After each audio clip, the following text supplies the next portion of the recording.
짱공유 팩션애님의 실화 이야기 버섯 종균 작업장 6부. 이번 종균장 이야긴 결론이 없습니다. 창고 이야기처럼 논스톱 스릴러 같은 결말이 있는 게 아닙니다. 애초에 제가 이야기했었죠.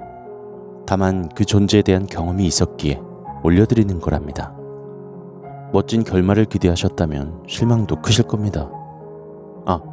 그리고 팩션이라는 아이디의 비밀 여쭤보시는 분들이 많은데요. 별거 없습니다. 순전히 제 실수로 정해진 거죠. 비르투오소라고 하는 이탈리아어입니다. 거장, 명인, 대가, 애호가와 수직가라는 뜻이죠. 짱공유 아이디 만들 때 무심코 실수해서 글이 된 것입니다. 저는 영어로 썼다고 생각했는데 한글로 기입이 돼버려서 말이죠. 재가입도 하기 귀찮고 그래서 그냥 쓰고 있죠. 비르투오소를 한글로 치면 팩셔, 애, 그리고 네. 여기서 보기 싫은 애자를 드러내면 팩션애가 됩니다. 자, 전편에 이어서 계속 진행해 볼게요. 계약하기 전에 여러 가지 처리해야 될 일이 있어 부산하게 움직였습니다. 개강 일주일 전에 상경해서 기숙사도 오픈 전이라 쌈밥꽃집에서 일단 기거하면서 말이죠. 그동안 별일 없었냐 하는 식으로 여러 가지 안부를 묻고 합니다. 개강하고 바쁘고 정신없이 돌아갑니다. 하루는 오전 수업을 마치고 기숙사에 점심 먹으러 올라갔는데요. 삽자루를 들고 있는 수명의 학생들이 종균장 쪽으로 올라가더군요. 이번 여름에 비가 많이 와서 엉망이 되었다고 말이죠. 정리 작업한다고 농가 애들이 올라가더군요. 개강하고 첫 주말이라 쌈밥국과 임장사와 여러 애들 기숙사에 모아놓고 또 술잔치를 벌이고 있었습니다. 그때는 컴퓨터가 아주 귀해서 제 방에 있는 컴퓨터로 애들이 레포트 같은 거 많이 쓰고 하던 때라 밀린 것도 있고 타이핑해야 하는 것도 있고 해서 애들을 줄줄이 불러다가 노가다 시키고 있었죠. 이런저런 이야기 중에 또 종균장 이야기가 나왔습니다. 방학 바로 전날 농가에서 종균장 때문에 회의가 있었다고 합니다. 하도 이상한 이야기가 많이 나와서 굿이나 뭐나 한번 해주는 게 어떠냐 했는데 교수진들의 반대와 학교 측에서 알려져서 좋은 거 없다며 그냥 무마했다고 하더군요. 막 이야기가 끝날 때쯤 기숙사 문이 덜컥하고 열리더니 막 술심부름을 보냈던 1학년이 들어와서 한마디 합니다. 선배들, 아까 올라오면서 보니까 종균장 쪽으로 웬 사람들이 올라갑디다. 제가 벽시계를 올려보니 9시가 조금 넘었습니다. 토요일 밤 9시에 웬 종균장에 사람이 갈까 했었죠. 우린 애써 무시하고 계속 술을 마셨습니다. 한번 올라가 볼까 했지만 모두들 꺼려하는 눈치였고요. 그 다음날도 비가 몹시도 많이 왔습니다. 일요일 내내 비가 무진장 내리더군요. 저는 기숙사에 들어박혀 하루 종일 디아블로 1편을 가지고 놀았습니다. 그때 디아 1편 인기가 짱이었죠. 이놈 때문에 밤을 샌 날이 수두룩합니다. 저녁 때쯤인가 기숙사 너머로 앰뷸런스 소리가 들립니다. 그땐 아무런 생각 없이 앰뷸런스인갑다 하고 생각했죠. 어디 불났나? 아니면 사람이 다쳤나 정도였죠. 월요일 아침 첫 수업을 들어가는데 시끌시끌한 분위기입니다. 뭔 일인가 했죠. 어제 일요일 저녁 한 학생이 교내에서 운전을 하다가 사람을 치었는데 그 자리에서 즉사했답니다. 더욱이 그 치인 사람이 교내에서 기숙사 생활을 하시던 농과 교수님의 와이프랍니다. 저희 학교에선 교수님들이 따로 생활하시던 기숙사가 있었습니다. 그곳에 계시던 젊은 교수님이셨는데 일요일이라 집에서 아내가 방문했고 저녁 늦게 돌아가려고 나서던 참에 교내에서 차에 치이셨답니다. 그리고 그분이 임신 중이셨다고 하네요. 전 머리가 띵했습니다. 어제 저녁 기숙사 너머로 들려오던 그 앰뷸런스 소리, 바로 이 사고 때문이었네요. 아니, 교내에서 누가 운전을 그리 했나? 교내에서 속도 낼 때가 있나? 그래, 운전은 누가 했대? 그것도 농과 학생인데 운전면허도 없고 운전한 차도 친구 차였고 술이 떡이 되도록 마셨다고 하더군요. 이 친구 인생도 쫑났고 더욱이 임신한 분을 치웠으니 그것도 두 생명을 앗아갔으니 말입니다. 미친놈. 운전면허도 없는 녀석이 그것도 술이 떡이 되도록 처마시고 교내에서 운전을 왜 하니? 전부 욕짓거리를 해댑니다. 그렇게 며칠이 지났는데 학교 분위기가 영 뒤숭숭합니다. 그때 저를 찾는다는 다급한 메시지가 왔습니다. 농과에서 저를 찾는다고 하더군요.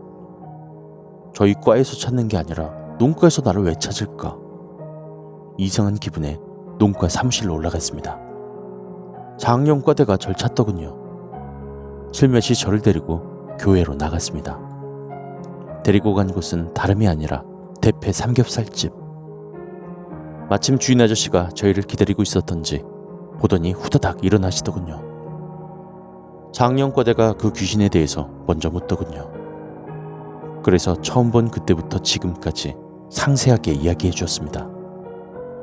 제 이야기를 다 듣고 난 뒤 4학년 과대가 이어서 이야기해 주더군요. 놀라운 사실을. 며칠 전 사고 낸 학생이 바로 방학 전 종균장 비닐하우스에서 쓰러진 채로 발견된 학생이었습니다. 4학년이고 취업 준비 중인 학생이었는데 4학년 과대가 이야기하길 그 학생이 그날 술이 많이 취한 상태에서 3명이 함께 올라갔었는데 같이 주위를 한 바퀴 둘러보고 다시 내려왔습니다. 그리고는 소변이 마려워 근처에서 일을 보고 있었는데 나머지 2명은 내려오고 있었고요. 당연히 따라오는 줄 알았겠죠. 다들 술이 많이 취한 상태라 막 일을 보고 돌아서는 순간 본 것일 겁니다. 그 소복 귀신을 말이죠. 엉겹결에 도망친다고 비닐하우스로 뛰어들었는데 그 다음부터 생각이 안 난다고 했습니다. 4학년 과대 말론 그 학생이 정말 활달하고 성격 좋기로 유명한 녀석이었는데 그 학생 친구들 말론 방학 동안 취업 때문에 도서관에 많이 있었는데 뭐 말도 안 하고 영 이상한 행동을 많이 했다고 하더군요. 더욱이 이상한 것은 이 친구가 담배를 아주 많이 피던 애연가였는데 아무도 담배 핀 적을 본 적도 없고 담배를 권해도 피지 않았다고 하더군요. 다들 그냥 취업 때문에 심리적인 압박 때문이라고 그냥 넘겼답니다. 그리고 개강 후 처음 맞는 일요일 날 4학년 회식이 있었고 술을 아주 많이 마셨는데 또 혼자 횡설수설 하더랍니다. 그리고 그날 사고가 나고 말았던 거죠. 여기까진 그냥 사고였다고 생각할 수 있었죠. 4학년 과대가 말한 다음 이야기를 듣기 전까지 말입니다. 그때 사고 나신 사모님의 남편, 즉 교수님이 4학년 과대의 말론 단순히 자신의 추측이라고만 했는데요. 4학년 과대가 1학년 때, 즉 종균장 공사를 하기 전이었죠. 마을 이장이 무덤터 운운하고 학교 측에서 조사를 했었는데 그때 담당이셨던 교수였답니다. 젊은 교수님이라 그런 미신을 믿지 않으셨을 테죠. 그리고 현실적으로 공사가 빨리 진행되기를 바랬던 거고요. 그 봉분 비스무리한 자리를 검토하던 중에 좀 더 세밀히 조사하지 않고는 바로 밀어버리셨다는군요. 그리고 학교 측에 봉분이 없다라고 보고했고요. 사실 그 부분은 평탄화 작업만 하면 됐던 부분이기에 쉽게 밀어버리신 거더군요. 그 일 후 시간이 가면서 알게 모르게 귀신 소동이 났었고요. 지금 4학년 과대가 2학년일 때 아주 심했다고 했는데 과대가 2학년 마치고 군에 갔고 다시 복학하니 귀신 이야기는 깨끗이 없어진 상태였다라고요. 그때 삼겹살집 아저씨가 이야기를 이어받았습니다. 이 고깃집 부근에선 유명해서 종종 교수님들끼리 회식하러 오시는 모양입니다. 그 회식 자리에서 그 이야기를 엿듣게 된 아저씨는 구슬에서 영혼을 달래주면 된다고 넌지시 던진 모양입니다.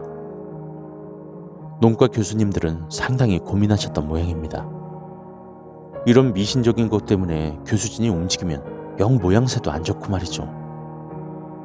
그때 반대가 제일 심했던 분이 그 당시에 책임자셨던 젊은 교수님이셨는데요. 나이 많으신 교수님들의 강요에 의해서 어찌어찌해서 학교 측에 알리지 않고 방학 기간을 통해 삼겹살 아저씨 주도하에 아무도 모르게 날짜와 구술하기로 했답니다. 당시 그 동네에 유명한 보살님이 계셨던지 구술하고 위령제를 지내고 난 다음부터 아무런 일이 벌어지지 않아 다들 고개만 끄덕이며 귀신 소문은 추억 속으로 떨어졌죠. 그게 제가 이 학교에 들어오고 난 다음 다시 귀신이 나타난 거죠. 제가 최초 목격자일 겁니다. 왜 갑자기 나타나게 되었는지 저도 4학년 과대도 삼겹살 주인 아저씨도 몰랐습니다. 그 당시만 하더라도 말이죠.